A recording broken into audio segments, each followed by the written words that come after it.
Good afternoon, everybody. Welcome to Trader Merlin Show. It is your, what day are we on? We're on Wednesday. It's hump day, middle of the week.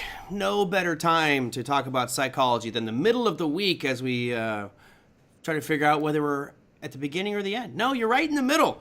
We're going to talk a lot about psychology today. You guys may have remember my guest. It's been a while since he's been on the program, which I'm excited to have him back on. We're going to talk just exclusively trading psychology today. I asked you guys if you had any questions along the way. Several of you have sent in some questions, which we will try to dive in and tackle. But I'll start with kind of just talking briefly about why it's so important.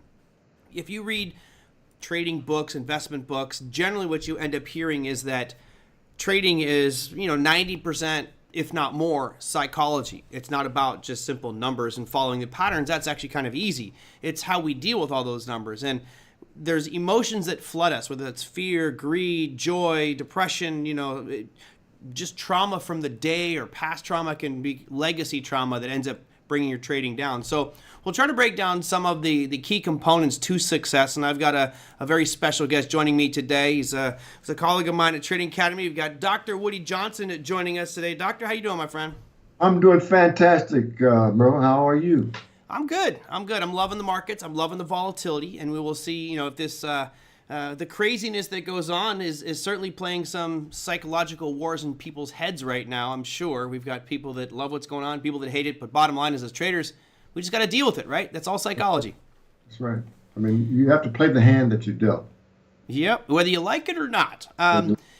We in the past have talked a lot about psychology, and I think I've got a lot of new followers here today. So maybe we can go through one of the classic formulas. And I love this formula. You talked about this one long time ago, which is kind of a little recipe for success. And I think when we boil down difficult concepts, or even any concept really, and give it a formula approach, it becomes easy for people to digest it. So walk me through this one that you enlightened me with years ago, which I live by. Right. And that would be the foundation formula, Merlin. And the foundation formula is called that because I'll give you the formula first. T plus E plus B equals R. Now, where R constitutes results, outcomes, and the things that you get when you endeavor to do something. And we as human beings are wedded to this concept of results because that's what progress is about. That's what lack of progress is about. Whether you're getting results that are matching your desires, or you're getting results that are throwing you in the garbage. Yeah. So let's talk about those variables. Now there's only three, and they're the only three that are always present. And it begins with thoughts. Now, for our intents and purposes, thoughts are any cognitive expression, meaning that anytime your brain does something, we're going to call it a thought for our intents and purposes. It's a little bit different when we're strictly, my psychology. My cognitive psychology buddies would frown on me for this, but I don't care. It's what it is. So when you think about thoughts, what is a thought? A thought is, in addition to being a cognitive expression, a thought is our values, they are biases, they are prejudices, they are beliefs, they are images in your head, all those types of things. They're all thoughts. But and I'm going to digress for just a moment and talk a little bit about the brain, just real quick. The brain is 90% unconscious. The brain and all that goes in our minds, bodies, and brains is 90% is unconscious. Does this sound like a lot? Plenty for me, yeah. Yeah, right. I don't know. I think it's kind of tough because if that's the case, then I'm struggling with 10%. Right, exactly. We all are. In fact, some people have even less than that. So, but it doesn't feel that way, does it? It feels like, consciousness is everything. It feels like we're in touch with all things. Yeah. But we're only in touch with a little bit. So that means we have unconscious conversations with ourselves. We have unconscious memories, unconscious images. And these things are still affecting us. We just don't know why. Or in other words, when the thought comes, like for instance, I'm gonna lose this trade, then it conjures up and initiates an emotion. And, Now, and, and in some cases, I would argue it might manifest the issue that you're stressing on. You know, if you're like, oh man, I'm going to have the worst day today because I have a headache, you know, that thought could manifest into you're going to end up having a bad day because of it. And I think part of what you do is saying, okay, let's identify thoughts and how do I kind of straighten that process out so that I don't, sabotage myself, right? exactly. Now, thoughts will trigger emotion. Yeah. Emotions don't come in a vacuum, and they seem like they do sometimes. It seems like they just show up like, oh man, well, I'm so sad, or I'm so happy, or whatever, or I'm angry, or whatever. Now, when these thoughts are initiated, they in turn create another thought. And this different thought might be, well, you might begin with saying, I'm not good enough, and this trading is not working out. Mm-hmm. And then the emotion becomes fear and loathing. And then fear and loathing stimulates another thought, and I don't deserve to win. All right. So then that will initiate another emotion, like fear and worry. Mm-hmm. So you got several emotions going, and it becomes a feedback loop. Now here's the deal: when those emotions become intense enough, they will drive behaviors, and these behaviors that are driven are behaviors that are part of a template that has been created way back. In fact, with most people, these templates are created between the ages of 1.5 and 5. Oh, well, And thanks, mom and dad. yeah, exactly. And they become indelible. In fact, they stay with us until we die, or unless or until we use introspection and self-reflection to pull back the layers of the onion and reach down in there and explore. But that's real scary for a lot of folks. Mm-hmm. And so they live a life that's not really examined, and they end up with results that are all over the place. Maybe some good ones, but a lot of bad ones, because they haven't addressed what was going on or what is going on. They haven't addressed these underlying core beliefs. And the thing about these core beliefs is that they create our responses and reactions to the world. They create, when we sit down at our PC or our MacBook or whatever we work with, when we sit down with that, I've had students say, I've asked them, when do you get anxious? They say, well, I get anxious as soon as I sit down, before I even turn on my computer. Mm-hmm. And it's associated with all those things that are challenging and less than, and it creates like a barrier, an obstacle that we can't overcome. Sure. Now, if you're getting results that you don't want, you're getting a lot of drawdowns, a lot of losses. Where do you have to begin to change these results based upon what I just said? You have to begin with thoughts, right? Yep. Start at the top. At the top, where it all begins with thoughts.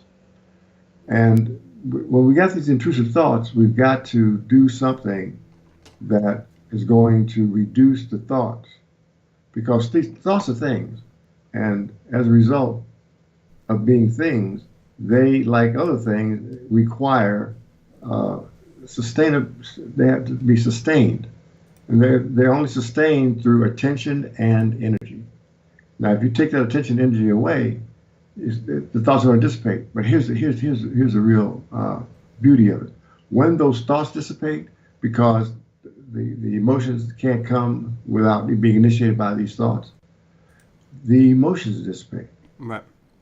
So you can actually mitigate what these emotions are, and you want to get to a space of neutrality. You don't want to necessarily go from feeling bad to feeling good. I mean, if you do, that's fine. Yeah. But there's some issues with feeling too good as well, because you become cocky and have knee-jerk reactions to things. Yeah. That's not good either. Yeah. And I think part of it is, I read some study a while back that said, the whole power of positive thinking is a bunch of BS and it doesn't work. And I don't know who did the study, but personally, in my mind, I think if I think that I'm going to be failing at trading, if I think I'm going to have a losing trade, if I think that I'm going to, get pulled over, I will manifest. And it seems like I am forcing the whatever energy in the universe, spirit, power, whatever, and it's going to happen, those bad things. So if I have my choice of saying, oh, I'm going to lose on this trade or I'm going to win on this trade, why aren't we all being more positive? And of course, we don't want to lose and things like that. But I think if you have the choice, you should always err to the side of positively manifest your destiny and the outcomes that you want. Are we going to achieve them all? No. But I would much rather see someone try to be positive 100% of the time and only get their 80 versus someone being negative 100% of the time and getting their 80. Because why should you put yourself in that situation? Like, always give yourself the head start with thoughts. And of course, when those thoughts are positive, that cascades down to emotions and you'll feel better about yourself. And that positive attitude will make your thoughts better. And there you get your loop, if you will, where it just manifests as positivity and better results. Exactly. And what happens is that when you get into that positive loop, you are affecting your ability to focus. And not only what you focus on is important, but where you focus and how you focus it. And one of the things that's really helpful is meditation. Ooh. Now, we don't have enough time to talk about it, but meditation, in my view, is among, if not the most powerful tool that we have as human beings. Now, that's a big stretch, I know. Mm-hmm. But there's two things that go on. Meditation will reduce stress, and it will enhance your brain. The reason being is that once we start to meditate and we take our attention into our breath and take it away from other things like thoughts and stuff like that, the brain goes into downtime. And that's when we're not placing any demands on it. Well, what happens is that it starts to assess itself. And it starts to identify where it needs to direct more resources and shore it up. And this is called integration. Mm-hmm. So when we are highly integrated, we are pulling from diverse aspects of our brain, and there are parts that don't normally work with another part will start to show up, and this integration creates clarity, it creates greater communication, it creates coordination, it creates coherency and structure, it creates complexity, and complexity is what you want. Complex systems are much more robust and durable. One of the reasons being is that complex systems are usually redundant. And this is due to the diversity. There's a lot of diversity with complex. Mm-hmm. And when you've got a diverse way of looking at something, you're not just looking at it, the optics become clearer and they become much more prone to being used to solve the issue rather than to be lost in all the minutiae. Right. So that now I said that meditation is one thing, and it's going to reduce the stress. Now, when you do stress and get clarity in your thoughts, I mean that's a prescription for at least having to be able to optimize your resources and optimize your ability to focus on what matters most, not just what matters, but what matters most. Because a lot of people lose sight of that. Yep. Man, I gotta go on. So I've got the formula here. We've got the T plus the E. Going to B? Yeah. T plus E plus B equals R. Yep, I've got it. Typed that in. I'm filling them in as we go. So we got behavior as our B. And the bottom line is the combination of those three things should drive you to the results that you're looking for, correct? Well, they're going to drive you to results, period. Right? Okay. Now, you want to be on top of what is going on. And that means that you want to identify what you're telling yourself and ask this question. This is a great question. What must I be telling myself or believing to feel this way? So if I'm feeling anxious and fearful about entering and pushing that button, then I want to ask myself, well, what am I telling myself? And you might be telling yourself that, well, as soon as I push this button, it's going to go into red, or it's going to drop and I'm in a long, or it's going to go long and I'm in a short. Well, what is important is to begin to understand that the horses are out of the barn now. They're starting to go, and it's time to get not only focused but understand what you're feeling and why you're feeling it, and then do something about it. I mean, our states are we want to increase our self-regulation, right? Ability to manage our internal states, and that comes with understanding how they are manifested and where they come from. And you said something a moment ago that really makes sense. You were saying that if you have a positive outlook and you can use that positivity to think in ways and see yourself as being successful, you're going to be more likely. It's not going to make you successful, no, but it's going to put you in a better position to be successful. Yeah. And that's an edge. We want to always increase our edge as much as possible. You know, it's funny, Doc. I would say that in my past, I've certainly had a propensity to fall into the negative rabbit hole and, woe is me and the doom and gloom. And then I met a friend of mine many, many moons ago, and this guy, it'd be interesting if you could interview him and just kind of figure out his mindset. But this guy is probably the most positive person I've ever met. And anytime I'm feeling down, I can call him and immediately he'll cheer you up. I've traveled the world with this guy, and it seems like his positivity opens doorways that, like, for me, were just never seemed possible. I'll give you an example. We were going through Thailand, and he just is so warm and friendly and bubbly and talks to everybody. So we went to this one island and really had no plans other than let's just go island hopping. And next thing you know, we're on a private yacht sailing around Thailand with this couple that just thought we were really good people because my buddy is just so warm and friendly and just kind. Now, if he was the other way and negative and a downer and kind of like, oh, woe is me, we'd never have gotten on that boat. That experience would never have been a part of my repertoire, if you will. And it's not just that. It's just so many things that this guy does always turn out positive. Like, I just wonder, like, where are you failing? Like, where are the short-sightedness here? And that taught me a long time ago that I need to, think more positively, be more positive, think the good outcomes, and I'll manifest those, and that'll be a part of my world. And I think, trading is such a brutal business, like savage business, that you can think you're doing great, and then the next day will absolutely just annihilate you financially. And sometimes it's hard to maintain that positivity, but I can't emphasize enough how much positive thoughts and behaviors will get you those results that you need, or at least steer you in the right direction towards the results you want. Steer in the right direction is right, and you used a word that is very relevant here.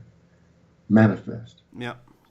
We manifest that which your attention goes where your energy flows where your attention goes. I like that one. Your attention goes, and as I was saying earlier about taking our attention away from thoughts, and in the meditative process, it's not about, they say, Doc, I can't clear my mind. I can't do this. I say, well, I never asked you to clear your mind. I asked you just to focus your attention. Mm-hmm. So it's not about worrying about the thoughts and getting upset about the thoughts. Because and they can be upsetting. I mean, when you get thoughts like, I'm not good enough, I don't deserve it, right. I'm gonna screw this up, then that just adds on more stress from self-doubt and lack of confidence. And that erodes our lack of confidence, erodes our ability to follow through because we've lost faith in ourselves or faith in the process. And the thing is, it's all about the process, not about the end result. You know, when you enter a trade, you don't want to be thinking about all the money you're going to make or anything like that. Yep. Keep your thoughts on what you are doing. That's the only thing that matters. Anything else is superfluous. Mm-hmm. Or it's not needed. So, and it sounds kind of counterintuitive, and in some circles it might be. Like, for instance, when you say during the civil rights movement, they talked about keep your eye on the prize.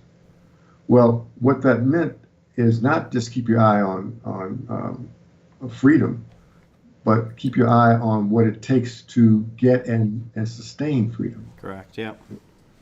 So, and that relates to the trade, and the trade is it can be anything. It can go any way. You know, we never know what's going to happen to that price action, and the price action is there because of the conflicts that we talked about that you mentioned earlier when we started talking. Mm-hmm. And that conflict becomes the price action. It becomes the order flow, and the tucking between the bulls and the bears becomes the price action. Yeah. Now, the only thing, and we often talk about the fact that there's only one issue that is important.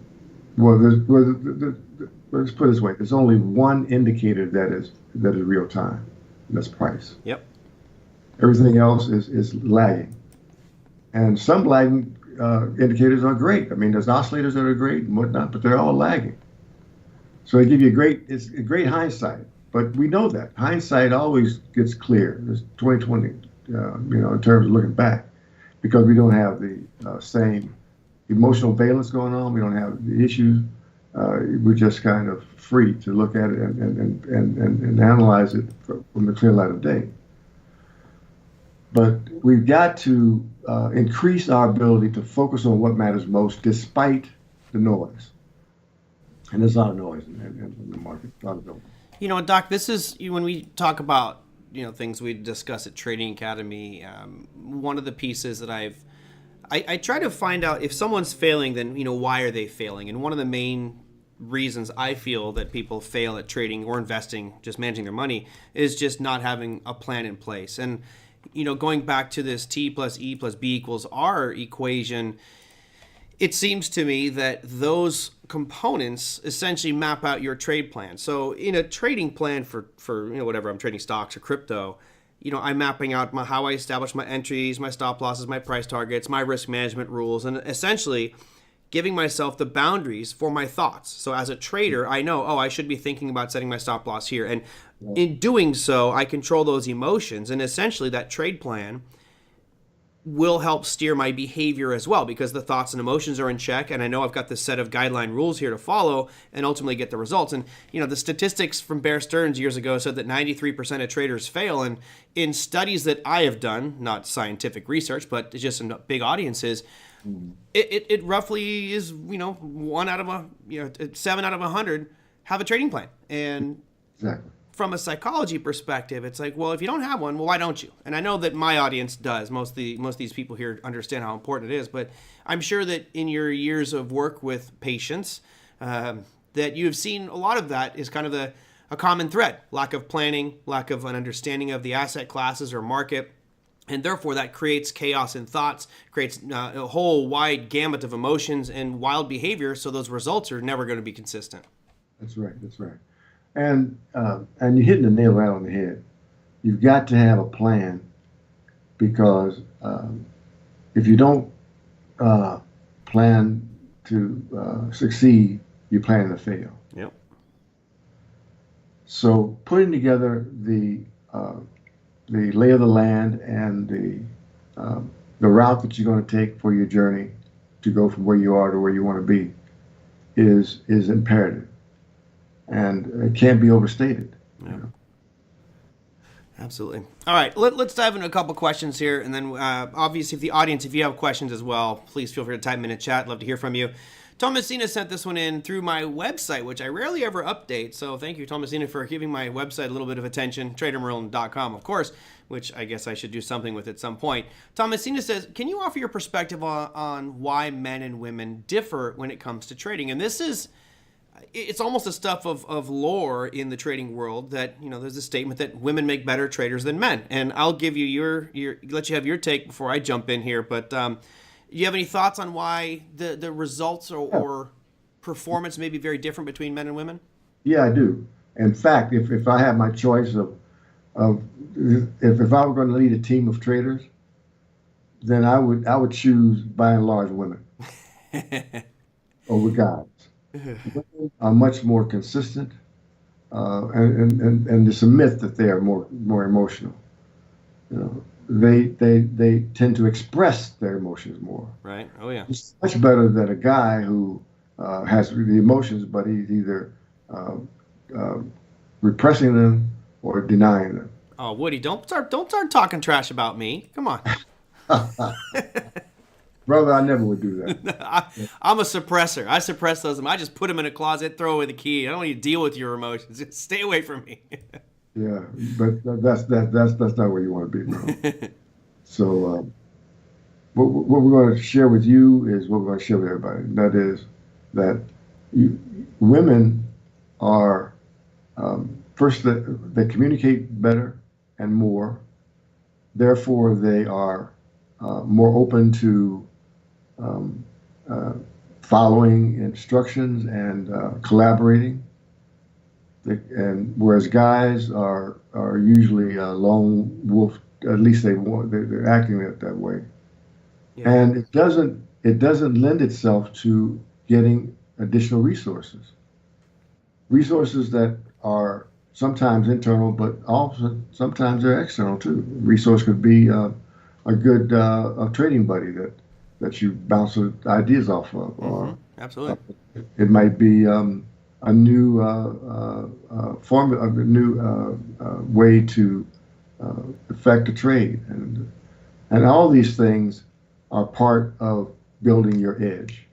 Because that's what you want. You want to have an edge, and here's the beauty of having an edge. If you have an edge, in fact, Mike Seward, good friend of ours, Mike. And he's a trader, and he has a group of following, and he has put together a series of software and structures of what to do, and he's really increased his overall hit rate.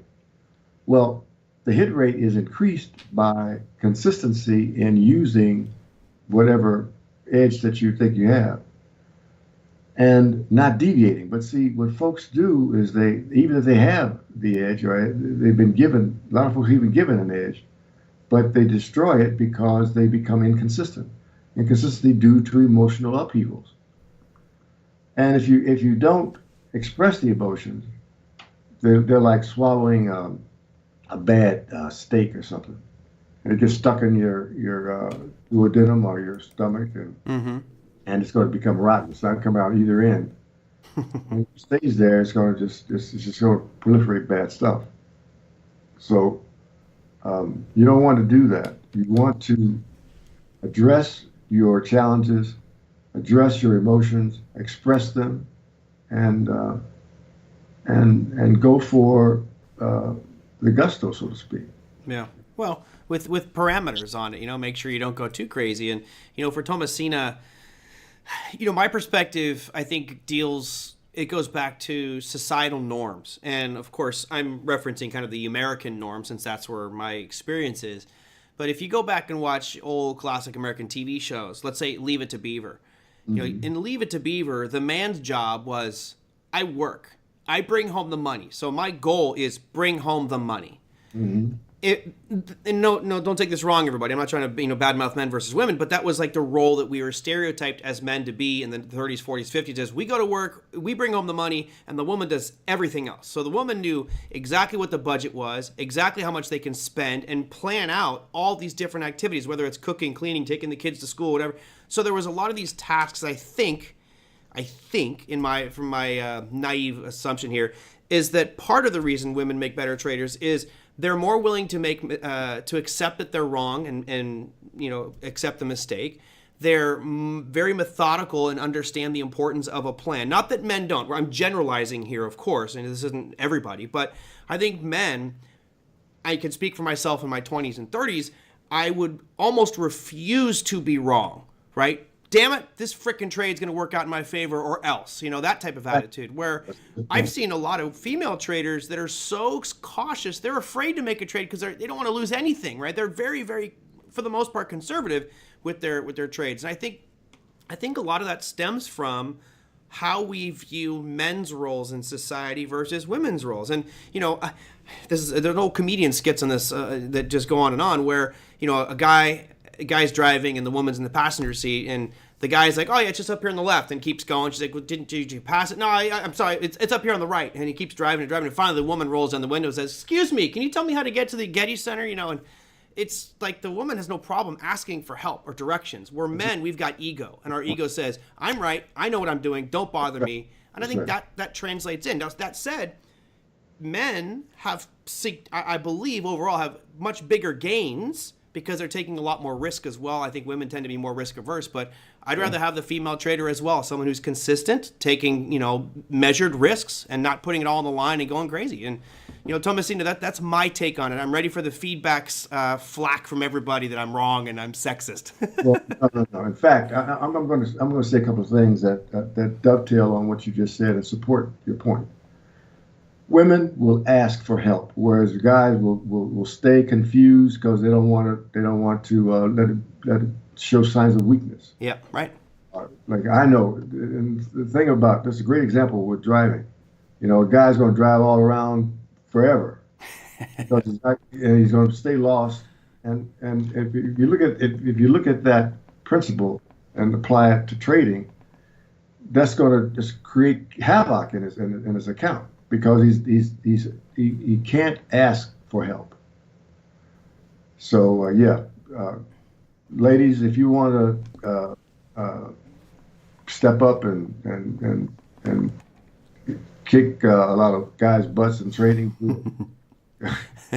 I welcome it. Hey, I'll tell you what. One thing I do love, Doc, is even though I have not been in the game that long, 28 years. When I got started, there was almost no women involved in trading. It was still kind of like a male-dominated world, and I love the fact that we're seeing this balance and men and women on the same playing field going after the same prize. I think it's fantastic, especially when we have this societal norm. I thought it was bad in America. It's far worse in countries like Europe or Italy, for example, where pretty much the woman, that's your job forever, just to stay at home. Here you have, dual income families, women out there trading and taking control, or at least being part of the household finances. I think that's a great step for society as a whole. Exactly.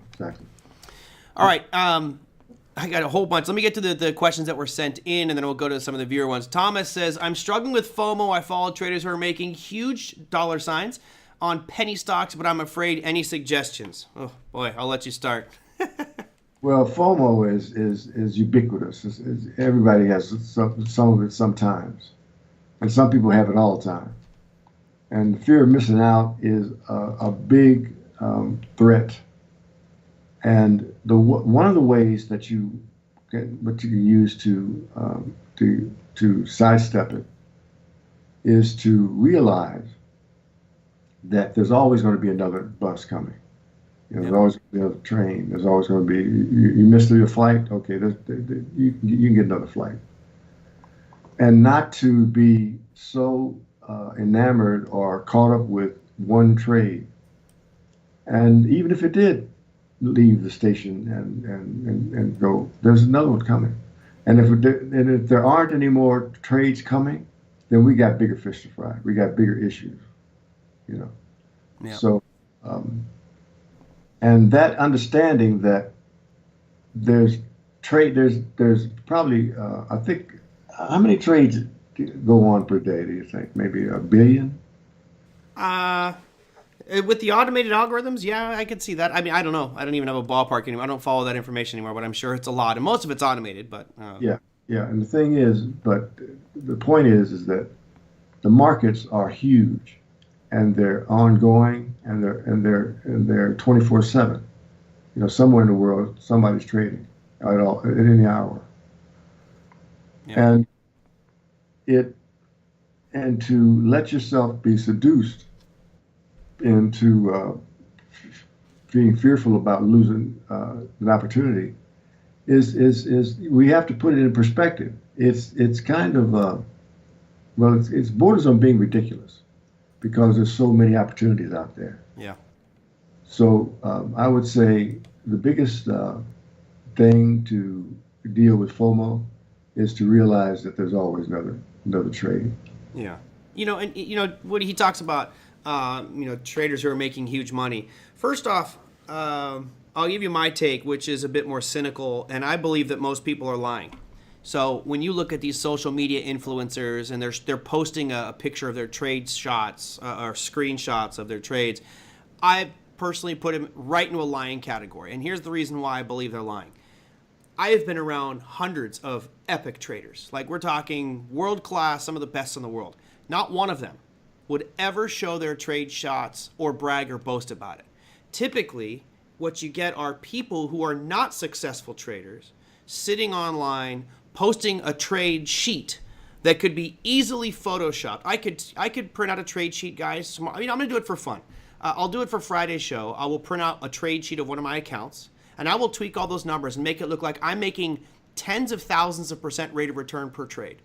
Now, if it is real money, typically they're having multiple accounts. So if you want to be a big celebrity at this and be an influencer, which, would be nice to make some money, I could take 4 accounts and put $10,000 in each one for $40,000.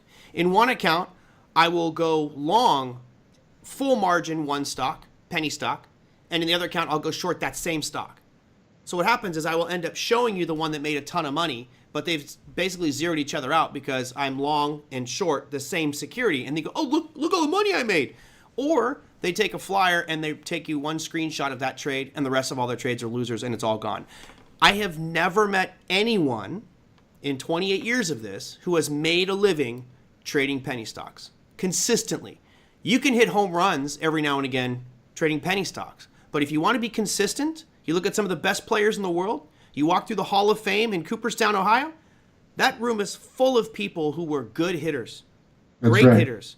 Very few people that hold the home run record, right? There's very few people that make that level, but you could get to the level of elite trading by being consistent. And you ain't going to be consistent trading penny stocks. You can fight me on that one all you want. It's just not going to happen. So stay away, Thomas.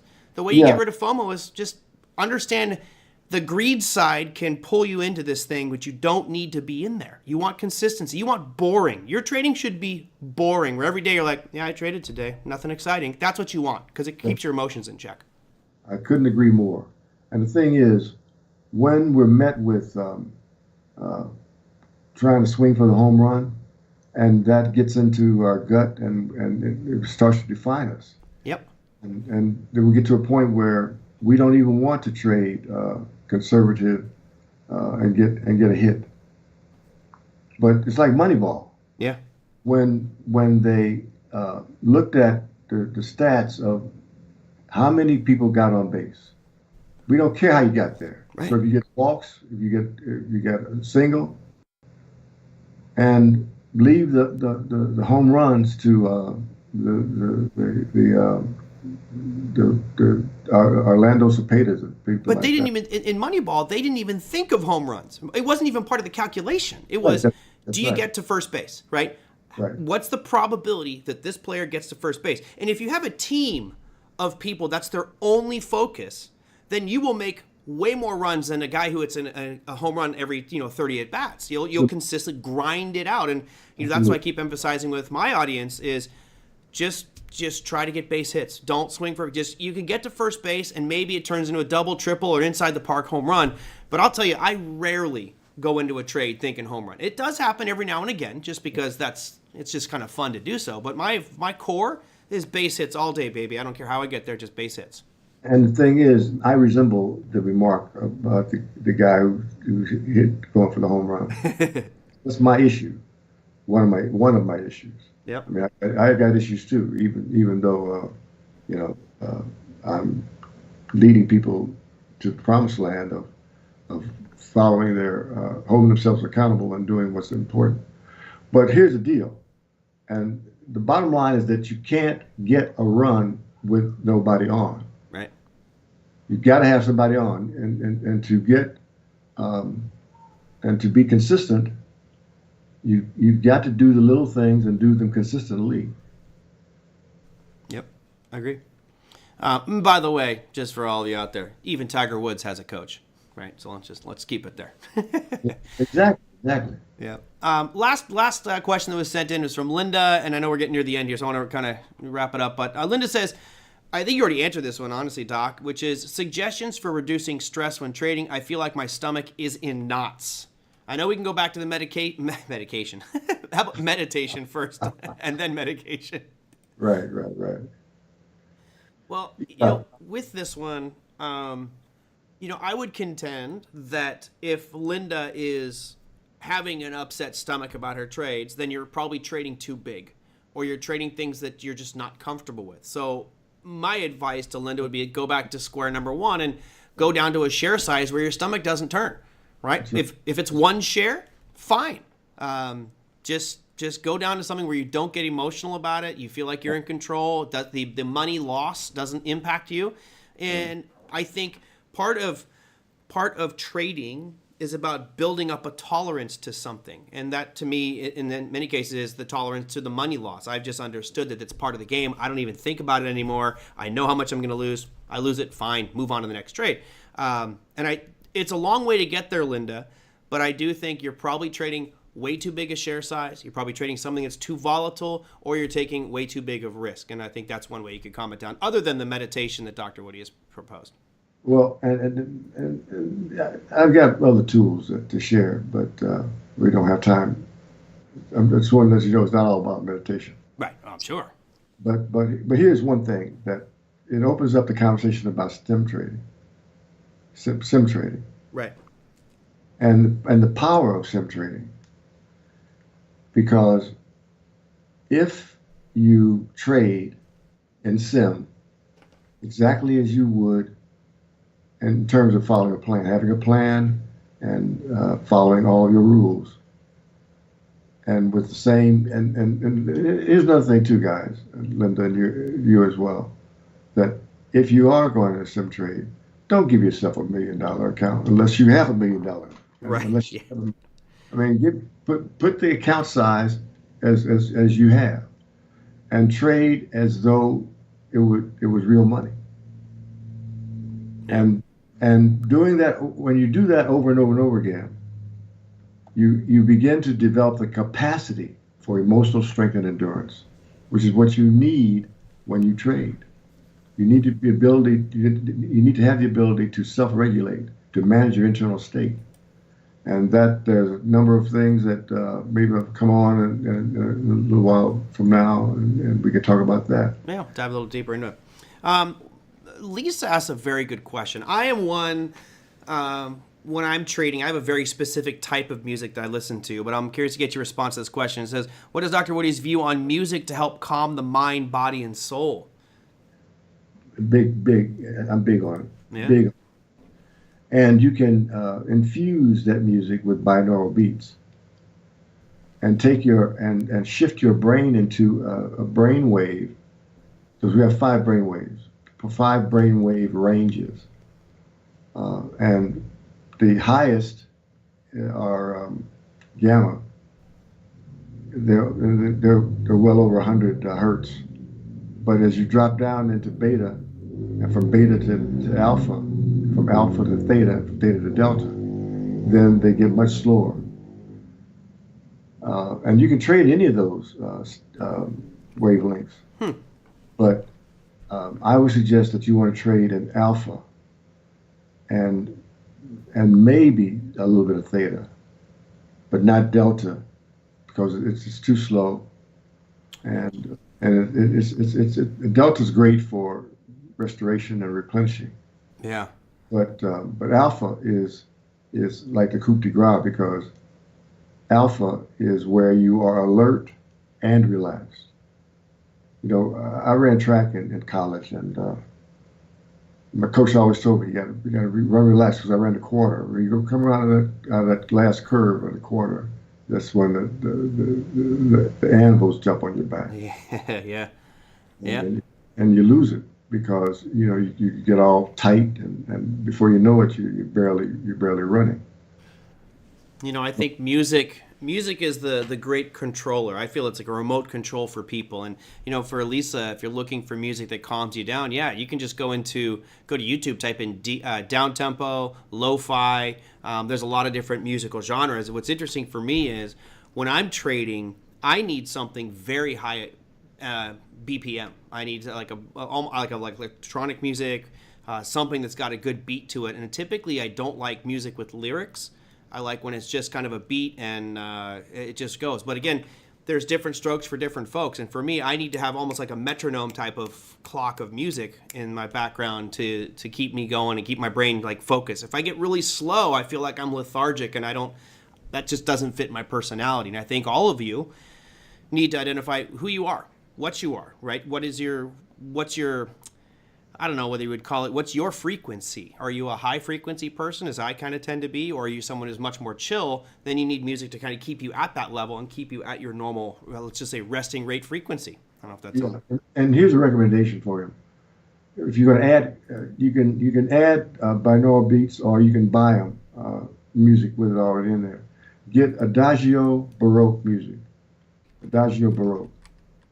And if you don't like classical, then you can find some others that still within that alpha range, and play them with headphones, and keep them on as you throughout your trading session. But I heartily agree that the music is fantastic. I mean, music has what's the saying, has soothes the savage soul or something like that. Yeah, it does. But music is good. Well, just for fun, I went out here and the YouTube I went out to. Here's Baroque Adagios, Studying and Learning. I will just put that in the chat for you. There you go. You guys can have that one in the chat right there. Promoting YouTube. This guy, he's got Baroque music. But yeah, I think that everyone is going to find music that they like, that they enjoy. If you are looking for something to relax you, then obviously, 130 BPM trance song is probably not going to cut it for you. Right. Go out and buy Exodus by Bob Marley or stream that one. That'll chill you out a little bit. I like that one. It's what you don't want to do. Don't turn on CNBC. Yeah, that's garbage. Or Bloomberg. Any of them. Don't. If you want to analyze your news before your session, not during your session. Yeah. And do you think, how damaging do you think that is? Because again, I'm sure a lot of people here and others are relying on CNBC or Fox or Bloomberg for their financial advice because from their perspective, it's the compass that's guiding the markets that day. And I would argue that you're actually doing yourself damage because that's the manipulated news. Yeah, and the thing is that if you're a seasoned trader like you, Merlin, and I guess I could maybe put myself in that category because I've been trading for a while as well. But that we don't normally listen to that kind of stuff during a trade anyway. And even if we're on, we wouldn't pay a lot of attention to it. But right. But most traders have to be really careful because the news anything could happen, and you get all flummoxed and worried and thinking you get FOMO because you didn't make the trade with shorting American Airlines after that accident. Mm-hmm.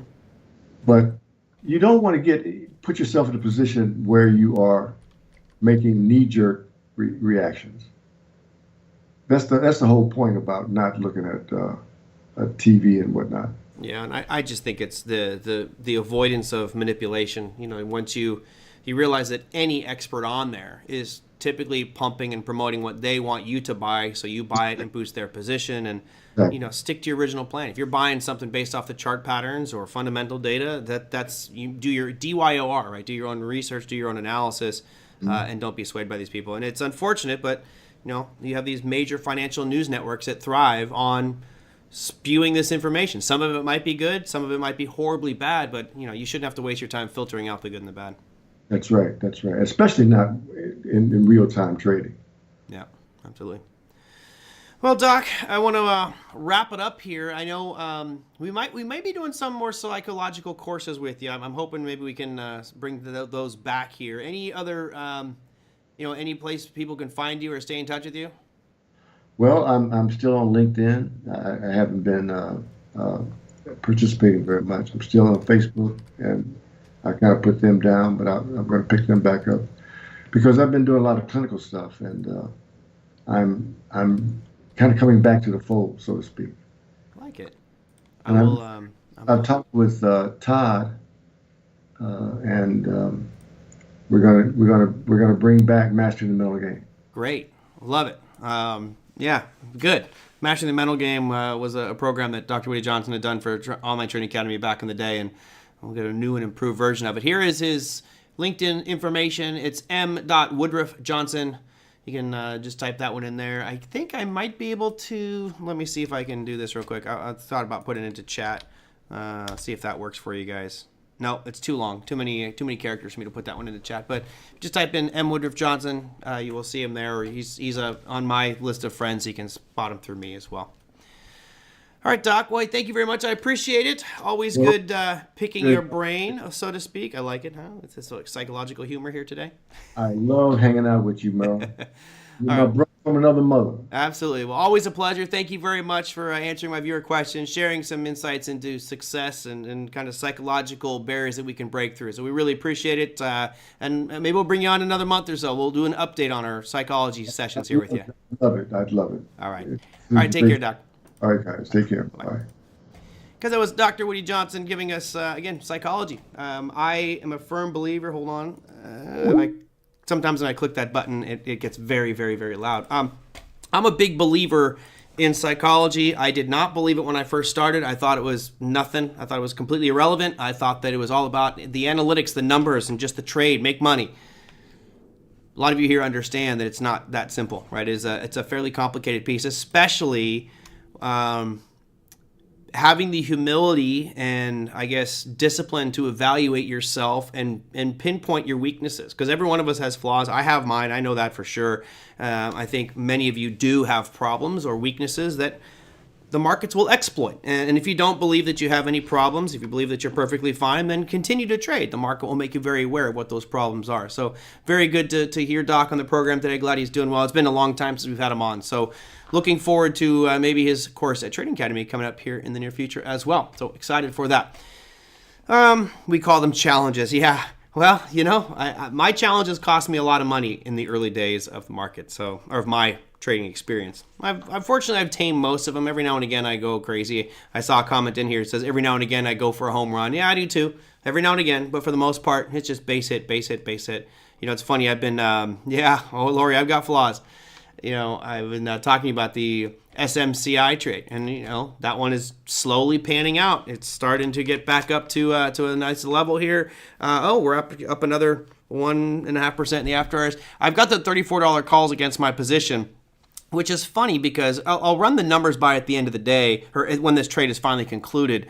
But if we end up over $34 by Friday, the rate of return will be over 25% for me. And it's interesting is that's the exact same price I was exercised at, right? So yeah, it's funny how you can get out at the same price that you bought it, and most people would say, oh, you're a loser, you didn't make anything. But the premium I've been collecting, because it's so volatile, SMCI has been absolutely fantastic. Of course, they come out with earnings next week, so I really want to see it taken away from me. I don't want to carry this into the earnings announcement next week, but we'll see what happens. As far as markets go today, man, a lot of volatility. It's just been fantastic. That crude oil chart, screaming down towards that level we talked about the other day, which is this yellow box between, call it right around 69.50. To me, that'll be a pretty logical point for this to at least have a little hesitation, but down 2.3% today. Your 10-year also following through. Now we have two pieces of info here. Number one is demand zone's a little off. There we go. You've got this little demand zone right here, which I could adjust this as well. Let's put it to there. Come on. Okay. Your demand zone on the 10-year looks to be about 4.4% to 4.36. We almost hit it today, but I'm still looking at this measuring object, which would put down the markets all the way, or the yield all the way down to 4.2%. But it looks like we're following through on this head and shoulders pattern there. Bitcoin was doing great today, but all of a sudden started to show some weakness. We're back to 97,710. Again, not so worried until we get below this yellow box. That would be the real pain point, I think, for Bitcoin, but we should be fine. Your dollar index down 0.36%, so nothing overly dramatic, just a nice follow through from the shooting star we had 2 days ago. Your S&P, well, I mean, nice bullish day, 0.39%, so not anything, exceptional. Just nice resilience there for the S&P, and technically don't know which way it's going to go, although it does feel like we're headed back towards those highs, which we've triple topped at on the ES. Now, NASDAQ is your bronze medal winner. Same thing, same picture as the S&P. It's just kind of nice bullish day today of 0.43%, but really didn't do anything technically. Gold, however, did. Again, another all-time high. I mean, it's just like broken record here over and over and over again.